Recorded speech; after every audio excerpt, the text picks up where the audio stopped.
Meus irmãos, vamos abrir a nossa Bíblia na carta de Pedro, sua primeira carta, capítulo de número 1.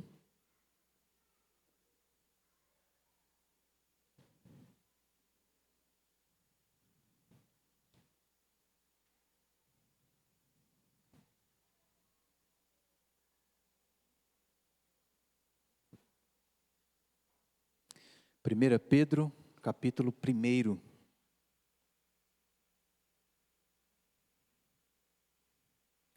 Nós estamos no versículo 4 desse capítulo, porque os anteriores nós já tivemos a oportunidade de poder meditar neles aqui nos nossos cultos aos domingos à noite.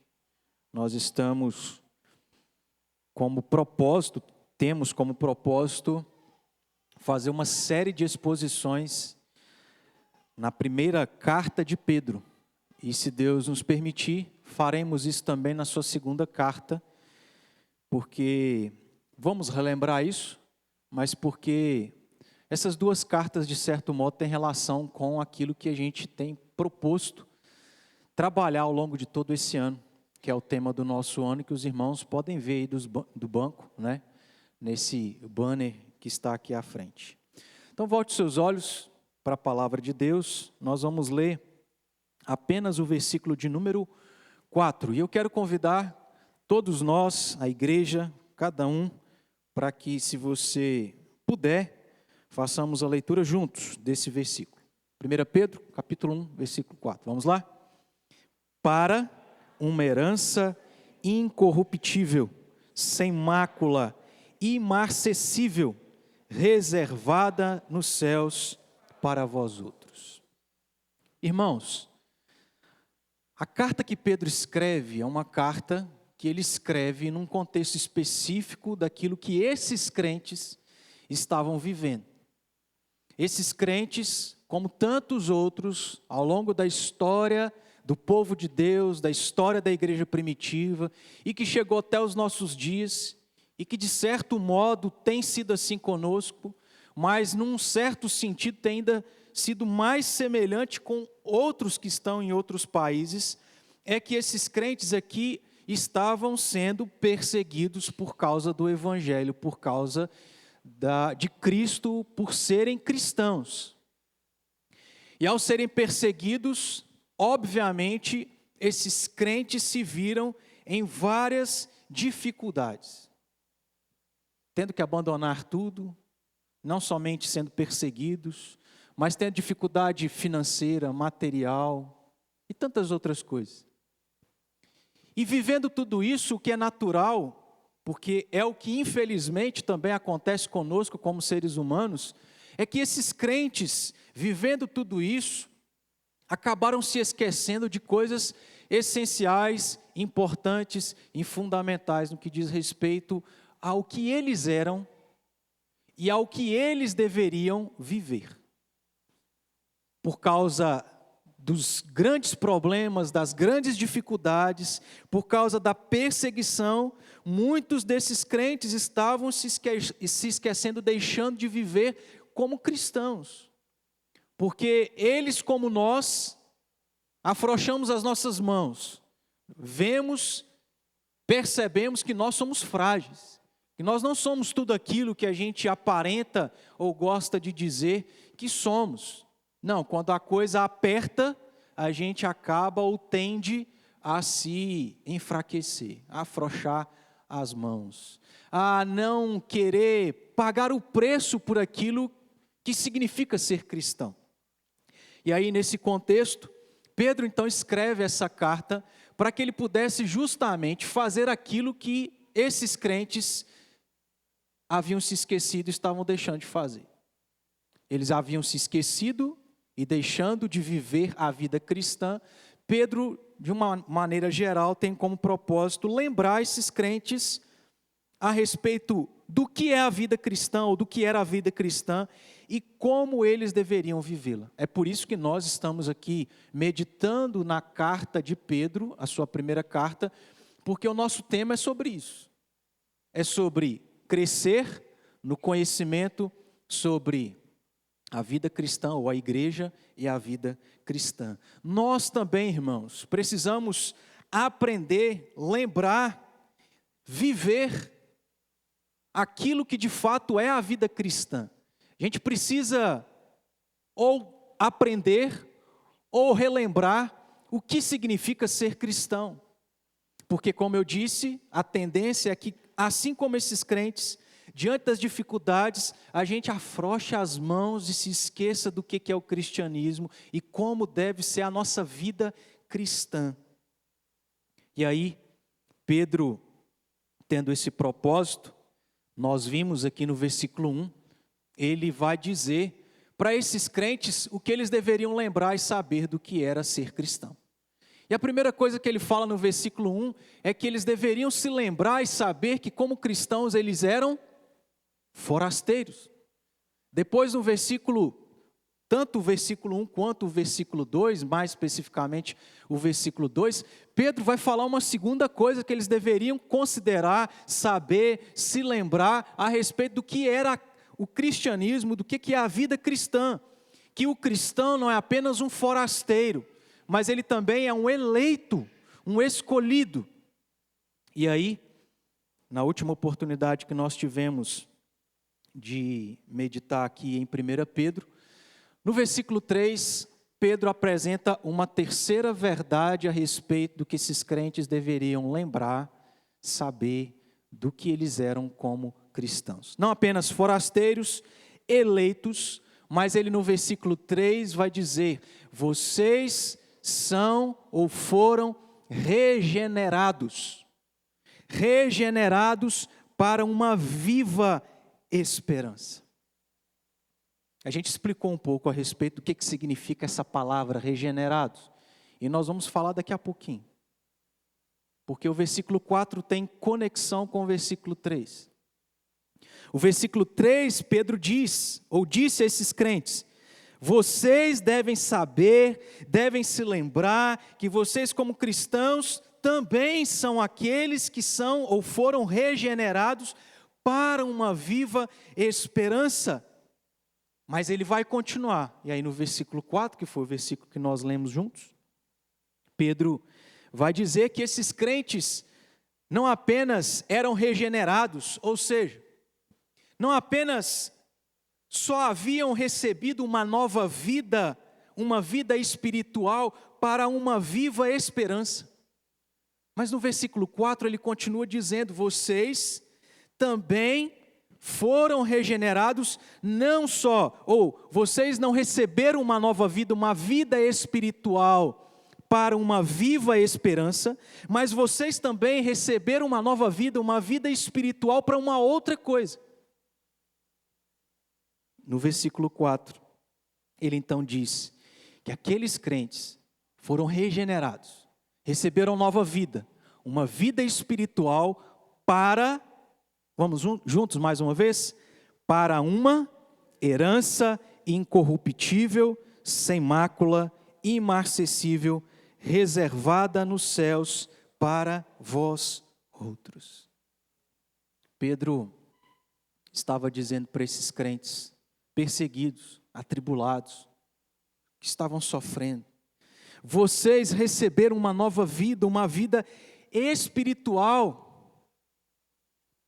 E agora vocês, por causa dessa nova vida, por causa dessa vida espiritual que antes vocês não tinham, mas agora vocês têm, e nós trabalhamos e desenvolvemos um pouco a respeito disso, não precisamos repetir. Ele vai dizer então: vocês, como regenerados, são aqueles que têm uma herança, têm algo para receber, têm bens pelos quais vocês receberão. E Pedro vai citar 4 características. Essas 4 características, ou dessas 4, 3 delas têm relação uma com a outra. São palavras que nós vamos ver os significados sendo praticamente os mesmos. Então, não tem por que nós aqui nos atermos especificamente no que cada uma dessas palavras significa. Mas Ele aqui, então, cita 3 palavras que têm relação umas com as outras, e vai citar uma quarta verdade, ou uma quarta característica a respeito daquilo que eles receberam, por terem recebido uma nova vida, uma vida espiritual, essa herança. Que herança é essa? E Pedro vai dizer, é uma herança incorruptível, sem mácula, imarcessível, e por fim, ele também diz, reservada nos céus para vós outros. Na nossa versão tradicional, talvez essas palavras não fiquem tão claras o sentido delas, principalmente essa palavra estranha que talvez você nunca tenha usado, imarcessível. Mas aí nós temos nos dias de hoje algumas coisas que facilitam a nossa compreensão na leitura da palavra. Nós temos uma outra versão que é chamada de Nova Versão Internacional, NVI, e temos uma mais clara ainda que é a Nova Versão Transformadora, a NVT. Mas na NVI, né, numa outra tradução um pouco mais clara, esse versículo foi traduzido da seguinte forma. Em outras palavras, o que Pedro estava querendo dizer para esses crentes, para que eles soubessem e se lembrassem do que eles eram como cristãos e deveriam viver como cristãos nesse mundo, mesmo sendo perseguidos, é que, tendo recebido uma nova vida, uma vida espiritual, eles também receberam uma herança, que nas palavras ou na tradução aí da NVI, é uma herança que jamais poderá perecer. Uma herança que não pode ser maculada, contaminada. Uma herança aonde não perde o seu valor. Que jamais poderá perecer, macular-se ou perder o seu valor. E aí, nessa tradução, o versículo encerra dizendo, herança guardada nos céus. Meus irmãos, de uma maneira resumida, o que essas 3 palavras, que têm relação umas com as outras, incorruptível, sem mácula, imarcessível. Em outras palavras, o que Pedro estava querendo fazer com que esses crentes se lembrassem, a respeito de quem eles eram como cristãos, é que eles tinham uma herança, preste atenção nisso, uma herança incomparavelmente maior e melhor do que todos os bens materiais que eles poderiam herdar nessa vida. Pedro está falando de uma herança sublime, maior, especial, superior, uma herança que não pode se comparar à maior de todas as heranças que alguém pode receber nessa vida. Ou seja, para os nossos dias, Pedro talvez poderia usar o exemplo do Elon Musk, ou lá do dono da Amazon, não sei o que, Bezos, Jeff Bezos. Eu acho que o dono da Amazon é o mais rico do mundo. Não, o Elon Musk, não importa. Mas Pedro poderia fazer isso aqui, ó. Vocês como cristãos têm uma herança para receber que é muito maior, incomparável, com uma herança que se vocês fossem filhos de Elon Musk, seria muito maior, muito melhor. Resumindo essas 3 palavras que Pedro utiliza, o que ele estava dizendo para esses crentes era isso. Ei, se lembre, preste atenção, vocês cristãos que amam a Deus, vocês que amando a Deus estão perseguidos, sendo perseguidos, vivem uma vida forasteira, sem lugar, porque tiveram que abandonar as suas casas, as suas propriedades, a sua terra, para poder preservar a vida, a sua vida e a vida da sua família. Ei, vocês aí, não se esqueçam, se lembrem que vocês como cristãos receberam uma nova vida. uma vida que antes vocês não tinham, uma vida que, como nós estudamos no versículo 3, uma vida miserável, uma vida de escravidão ao pecado. Essa vida já não é mais uma realidade. Vocês receberam uma nova vida, uma vida espiritual. E recebendo uma vida espiritual, vocês receberam uma viva esperança, mas também uma herança incomparável, melhor e maior do que qualquer bem que vocês possam receber nessa vida. Algo mais precioso, algo superior. Pois o que Pedro estava falando para esses crentes é que eles receberam como cristãos, o que eles receberam como cristãos, não perderia o seu valor, não acabaria e não poderia ser destruído como as heranças, os bens materiais. E a gente conhece, talvez, ou já ouviu falar, de pais que a vida toda se privaram de várias coisas. Trabalharam, se privaram do seu cônjuge, se privaram dos seus filhos, trabalharam, juntaram dinheiro, morreram. O dinheiro, os bens materiais ficaram para os filhos. E os filhos, em pouco tempo, acabou com a herança. Porque estas coisas materiais se perdem seu valor, acabam, são destruídas, inclusive são roubadas. Mas Pedro está chamando a atenção desses crentes para dizer o seguinte: olha, vocês não devem ficar entristecidos com uma herança material que vocês não receberam, porque tudo ficou para trás. Vocês estão sendo perseguidos.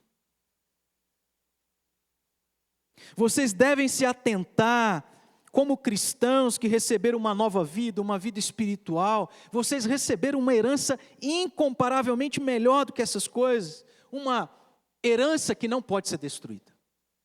Uma herança que não pode ser roubada. Uma herança que não perde o seu valor. Uma herança que não acaba. É uma herança eterna, uma herança infinita. Não uma herança transitória, passageira.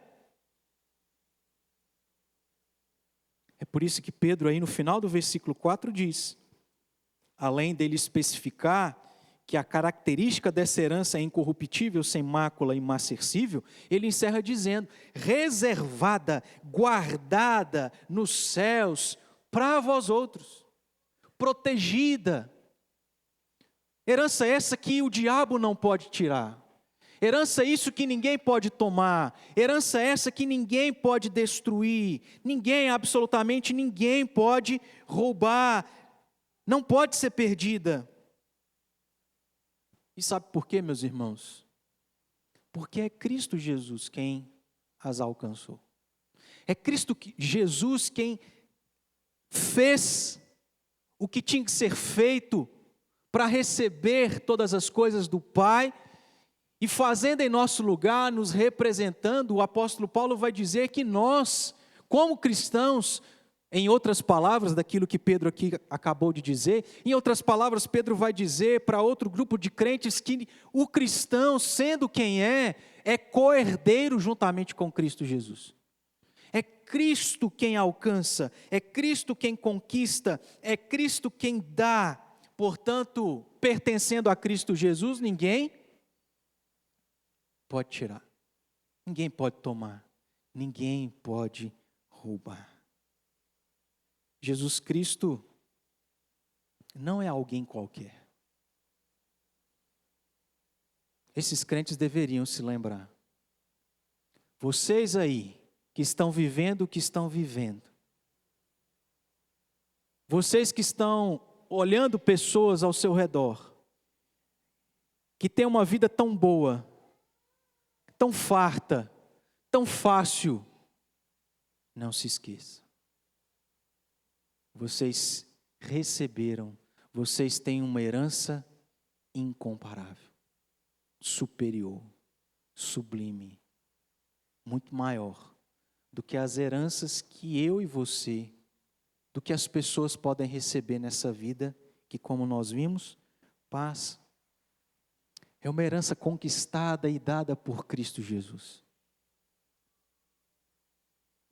E perceba, irmãos, que aquele que é quem concede essa herança, sabendo que é Cristo Jesus, e isso é imprescindível.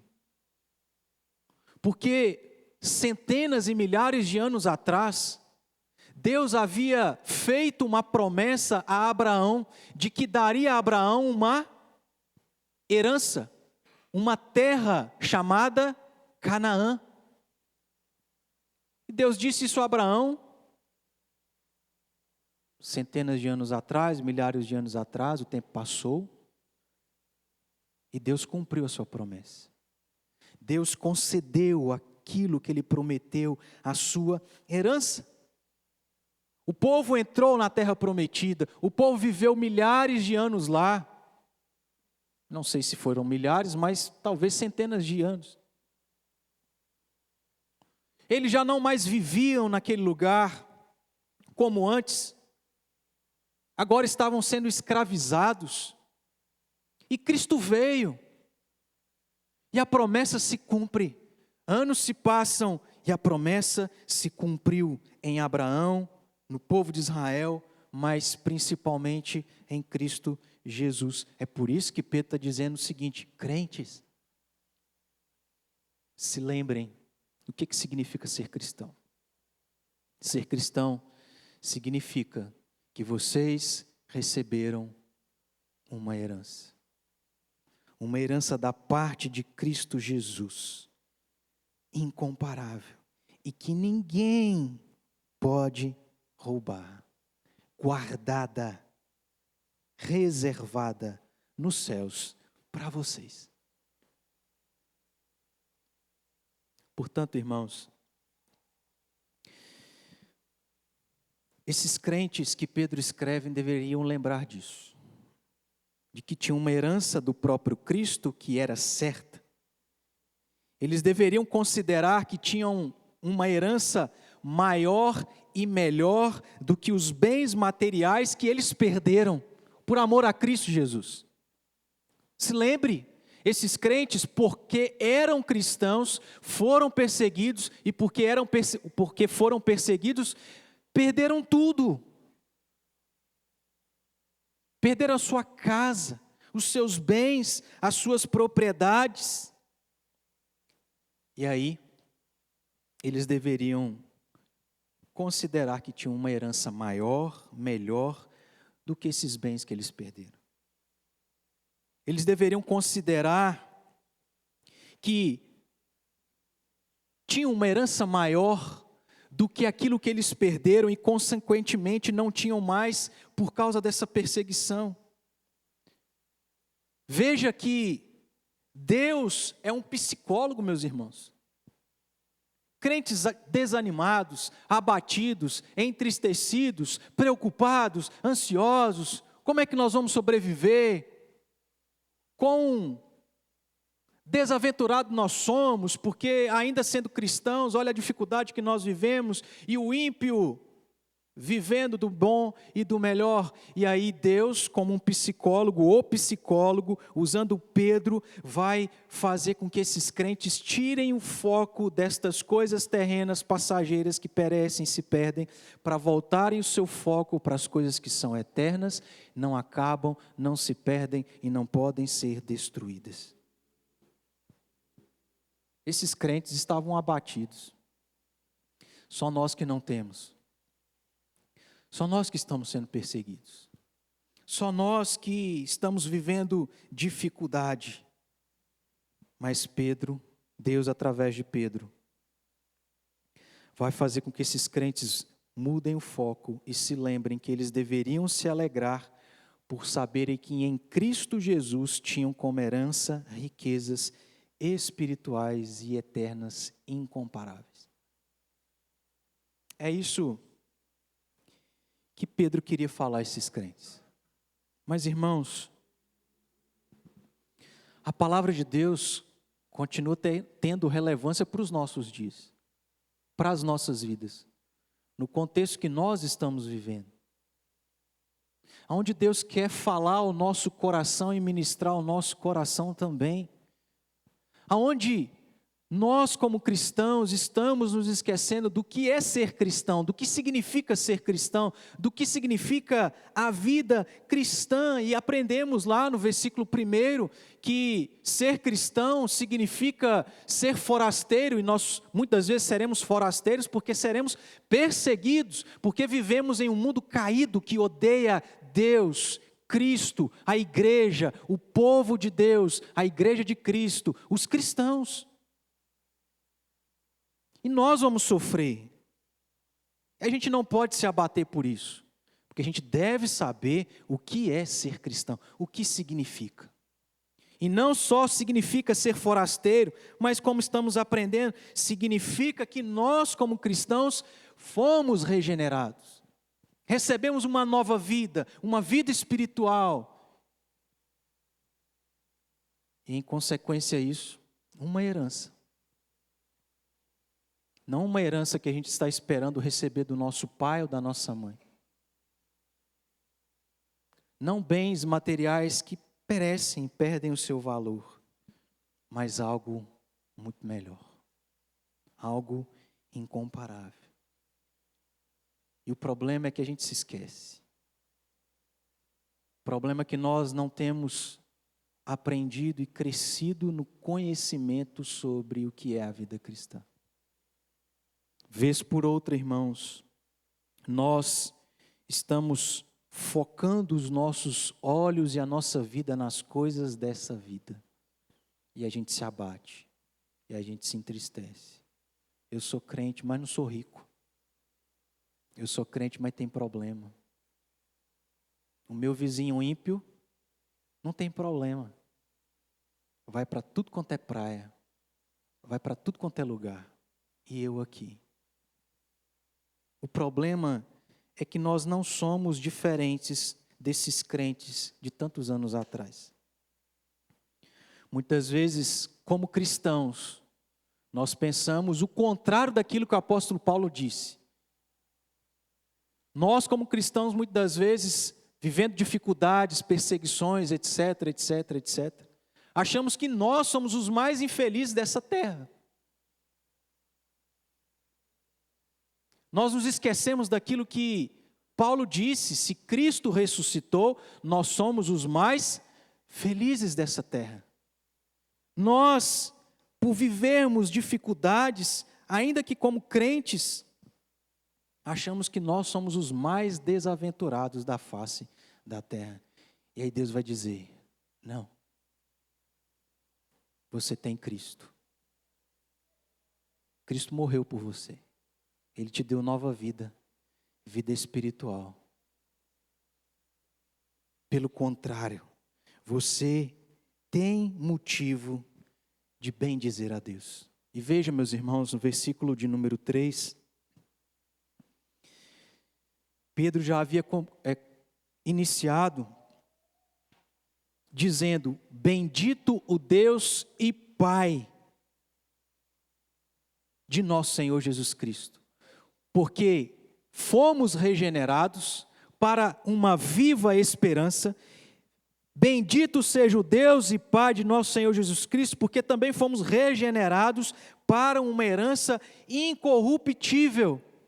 Então, nesse sentido, e já aplicando para nós encerrarmos, a primeira coisa que a gente precisa colocar em prática, o que a gente precisa fazer diante do que a gente entendeu, do que Deus está nos ensinando é: louve, agradeça a Deus.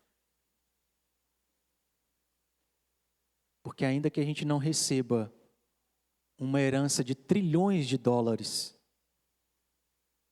o que vale isso? Acaba, perde, rouba, perece. Apesar disso, nós recebemos uma herança incomparável, superior, alcançada, conquistada e concedida por Cristo Jesus. Pare de reclamar, irmãos. Pare de mimimi. Pare de vitimização. Pare de draminha. Pare de ficar comparando com aquilo que não se deve comparar. Porque Deus está dizendo, você está comparando em coisas perecíveis. Compare a herança que você tem com aquilo que é eterno, maior, superior. Agradeça a Deus, porque de fato a graça dele nos basta.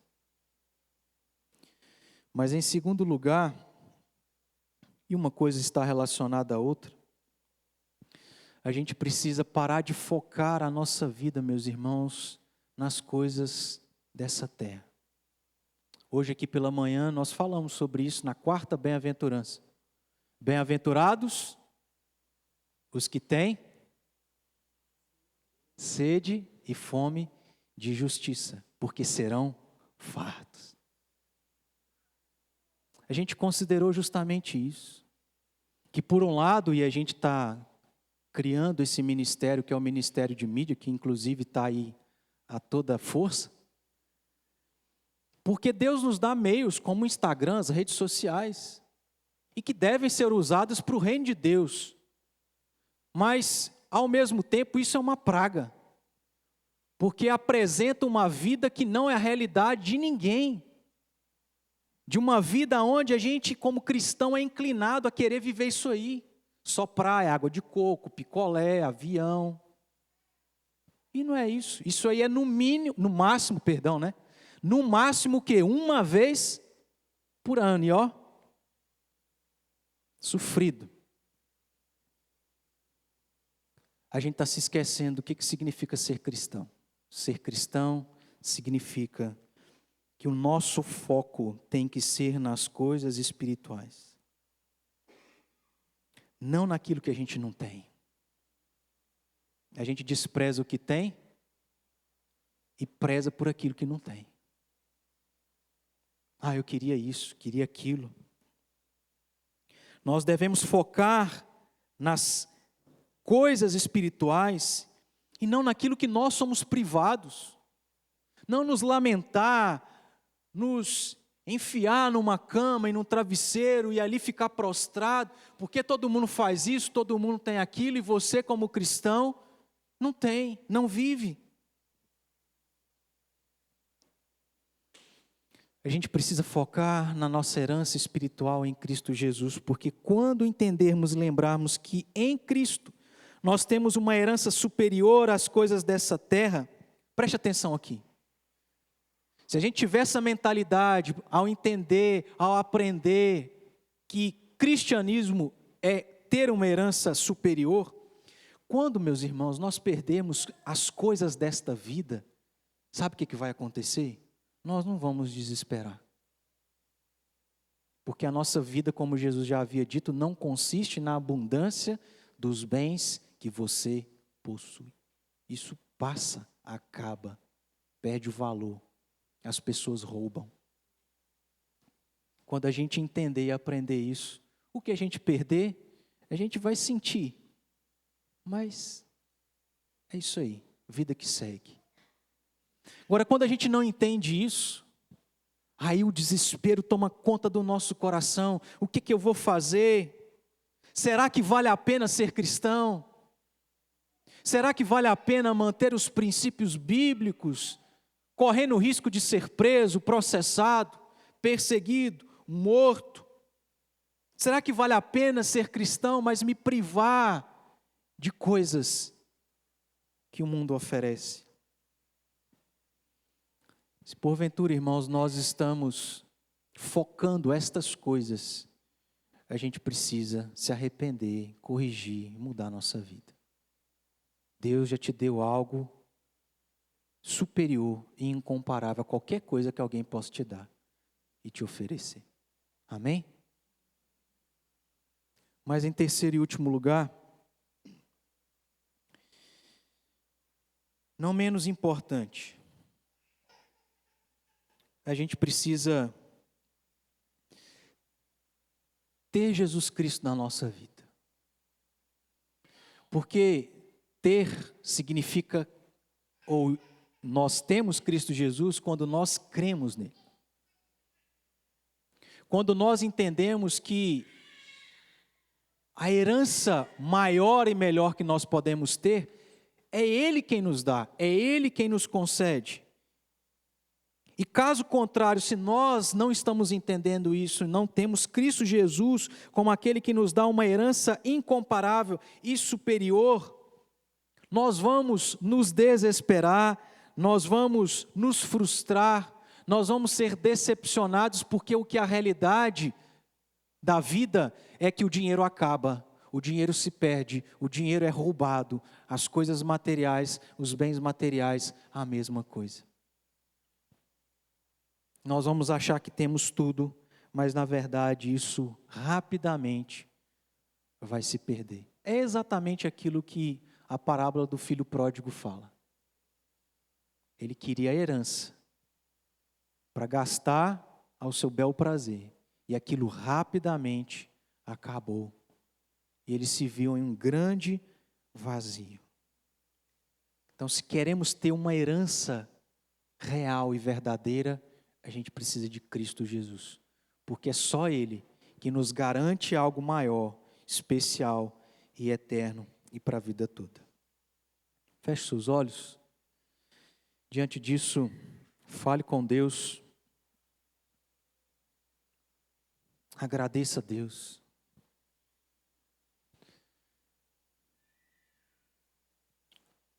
Abra seu coração para que você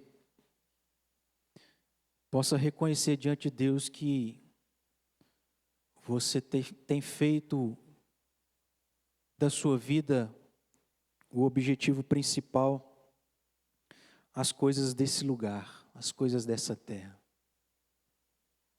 Você está valorizando mais aquilo que não é importante do que aquilo que em Cristo Jesus foi te dado. Enquanto você ora, nós vamos mais uma vez ouvir aquilo que Deus tem para falar ao nosso coração através dessa música, desse cântico.